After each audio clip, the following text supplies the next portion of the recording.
ได้อยู่บ่ฮะโอ้ซักปลาเก่งได้อีกโอ้มันแถววะ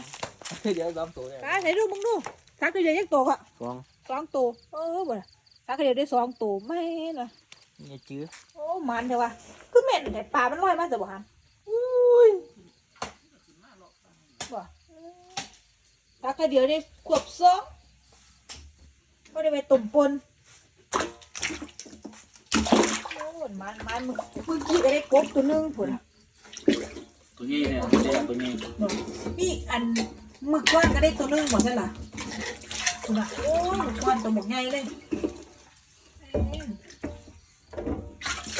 ตัวหมกใหญ่ตัวใหญ่เลยตัวใหญ่ เดี๋ยวห้อยแทงว่านี่ ตัวใหญ่ทองมันบ่ นี่3 หู โอ้ตัวบกเอฟเลยให้กินมันเดี๋ยววะ